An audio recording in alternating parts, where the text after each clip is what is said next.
And welcome back for another Music Theory Bite. In this video, we're going to be talking about identification and labeling of dominant seventh chords. If that sounds like something you'd like to learn more about, then this is the video for you. I'm devoting a whole video to dominant seventh chords because they're very important. Identification of dominant seventh chords is really the first step in being able to do a complete harmonic dictation. So you'll notice when you check out my video on harmonic dictation, one of the very early steps is find the dominant chords. And in most cases, those are going to be dominant seventh chords. Well, the question that arises from that is, once you've found the dominants, what do you do with them? So we're going to actually do that first. We're going to figure out what to do with the dominant seventh chord once we've heard it, so that we'll be able to take that into our harmonic dictations when we get to that point. We're going to cover the dictation of dominant seventh chords in three ways. First, in a very compact position played melodically. Second, harmonically and voiced. And third, harmonically and voiced with the resolution. Let's start by reviewing a little theory. Dominant seventh chords show up in three places in the major-minor tonal system, but we're really concerned with just two of those. The dominant seventh that occurs on the fifth scale degree in the major mode, consisting of scale degrees 5, 7, 2, and 4, and the dominant seventh chord that occurs on the fifth scale degree of the minor mode, which consists of scale degrees 5, raised 7, 2, and 4. You'll remember that a dominant seventh also occurs on the lowered seventh scale degree in the minor mode, consisting of scale degrees lowered 7, 2, 4, and lowered 6, but that typically is acting as a dominant towards the relative major or the mediant chord in the minor mode. We'll deal with that at a later date. The four scale degrees that go into a dominant seventh chord each have a particular way that they want to resolve. When resolving a dominant seventh chord, remember that step 1 is to find the leading tone. The leading tone, or scale degree 7, always wants to step up to tonic. Next, we find the chord seventh, and all good chord sevenths want to resolve down by step. In this case, it's always scale degree 4, wanting to resolve down by step to scale degree 3. Third, we find scale degree 2, which usually wants to resolve down by step to tonic.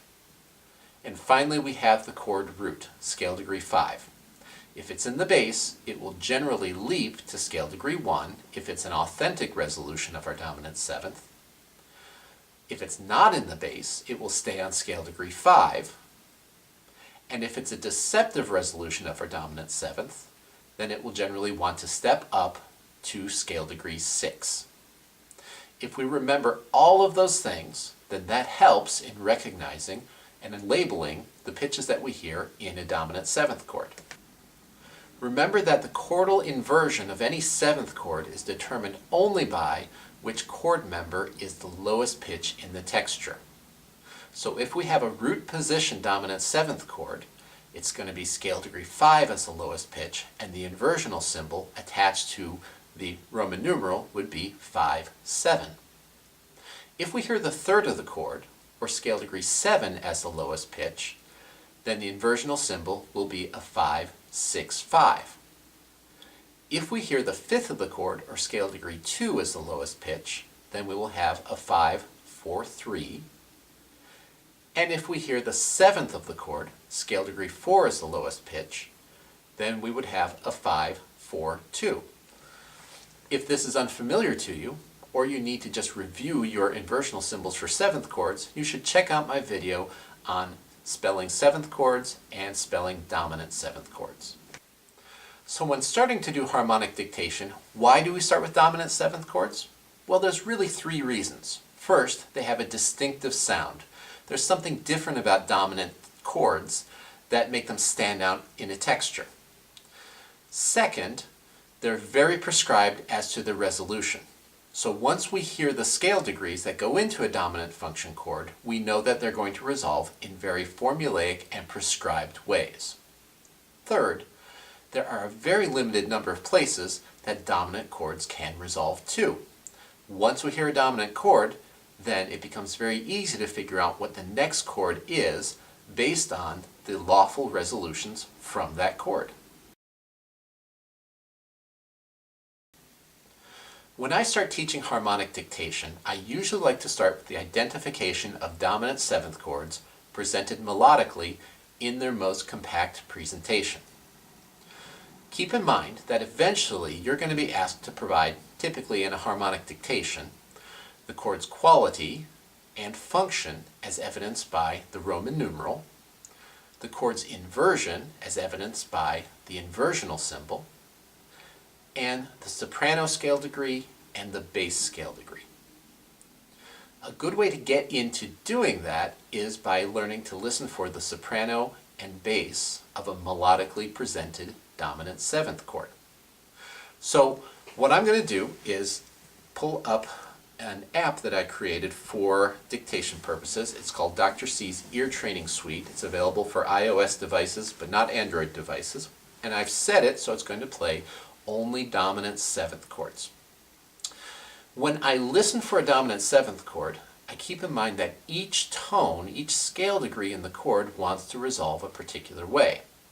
So I want to use that to my advantage. I'm going to listen for one of the pitches, and it doesn't really matter which pitch. It could be the first, the last, the soprano pitch, the bass pitch, whatever it is.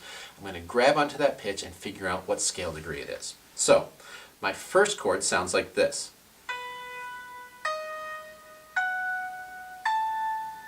La, la, la, la. That top pitch sounds an awful lot like scale degree 4 to me.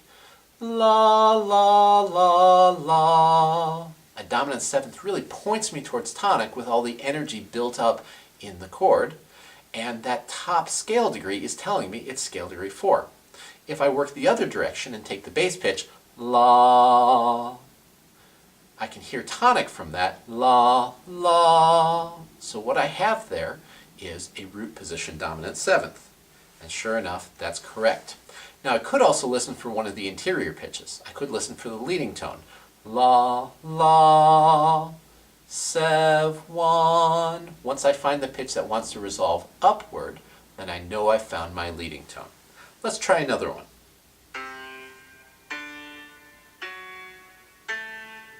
La, la, la, la. Again, taking the highest pitch. La, la. It's telling me that it's scale degree 2. Since these are all in their most compact position, I can then take that chord and figure if 2's the highest pitch, right below that would be a 7, below that would be a 5, and below that would be a 4. I can confirm it. La, la, la, la, la. My lowest pitch should be a scale degree 4. 4, 3, 1. Sure enough, that should be scale degree 4, which makes it third inversion, and I'm correct again. Let's do one more.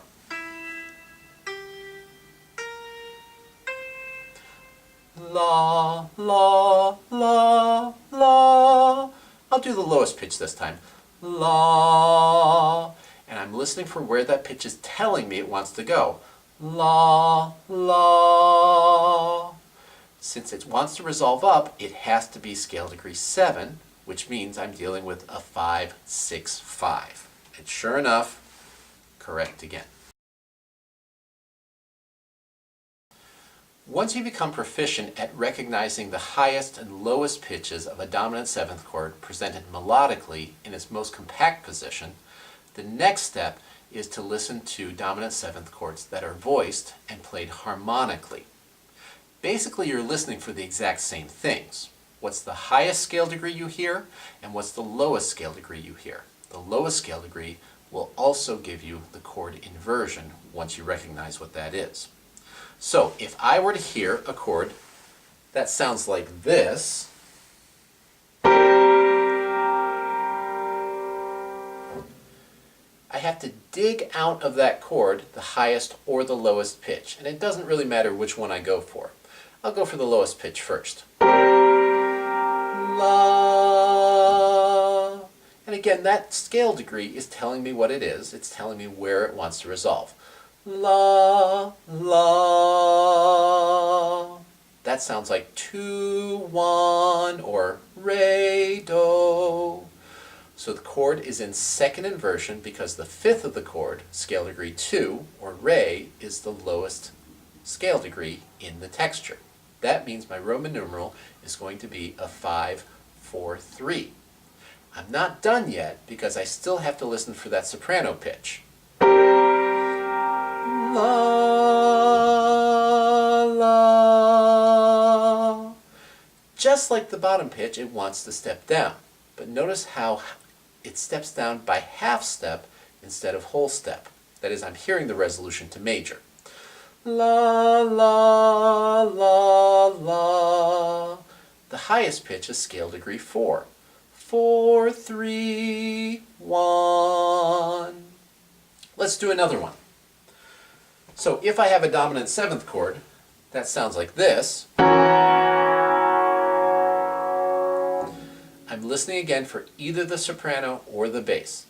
La, that was the bass pitch. La, la, the pitch wants to step down.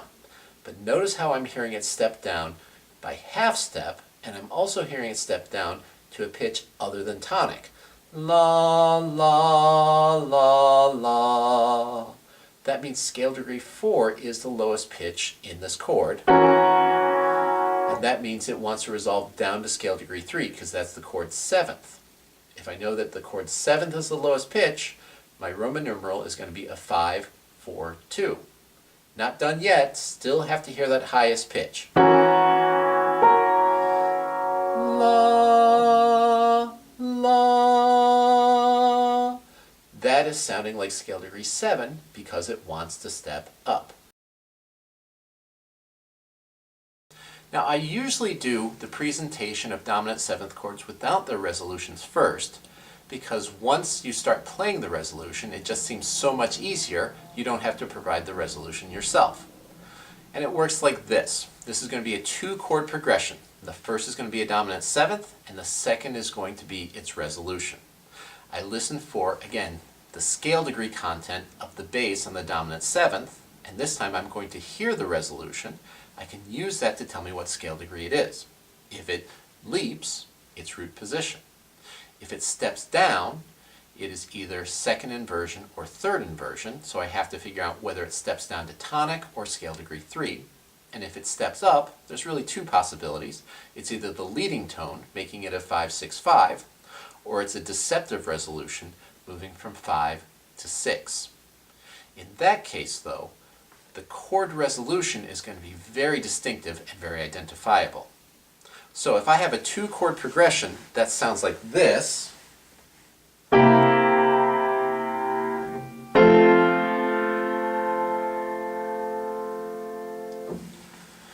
my bass line went la, la. That's a leap. I know it has to be a root position dominant 7th. 5, 1. Now I also have to listen for the resolution of the soprano.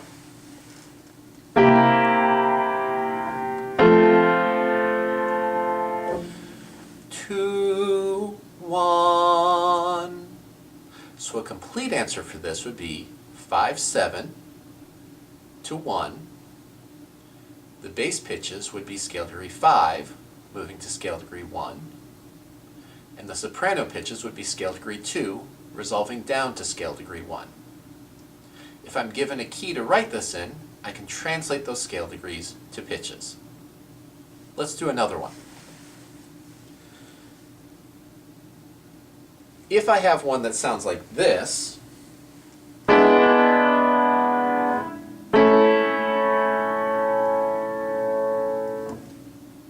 let's listen to that one more time. Try to pick up that bass pitch on your own.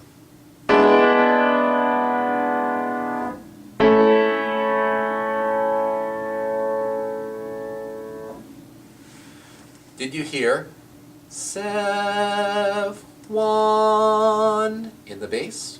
If so, you were correct. So that would make my Roman numerals 5, 6, 5 going to 1.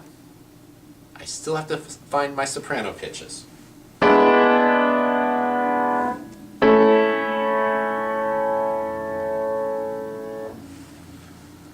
5, 5. I know that because the pitch didn't want to move anywhere. And we know that scale degree 5, when it's not in the bass, stays on the common tone on the resolution. Let's do one more. If I have a dominant 7th chord that sounds like this,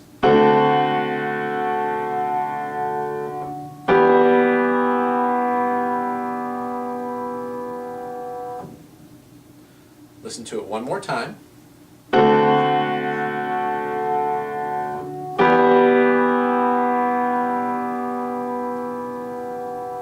So listening to the bass, I hear la, la, but there's something very distinctive about that resolution.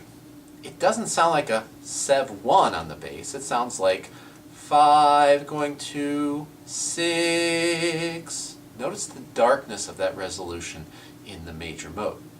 So in this case, I'm dealing with a deceptive resolution of that dominant 7th chord, meaning that I have a root position 5 moving to a root position 6.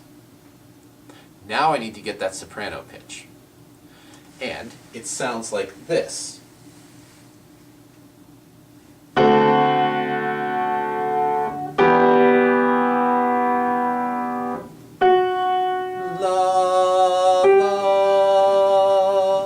That sure sounds like my leading tone resolving up to tonic. So that would be scale degree 7 going to scale degree 1. Well, that does it for this video. If you found it helpful, please make sure you like. You can leave constructive comments below, and as always, to stay up on the latest music theory bites as they become available, make sure you subscribe to my channel. Until next time.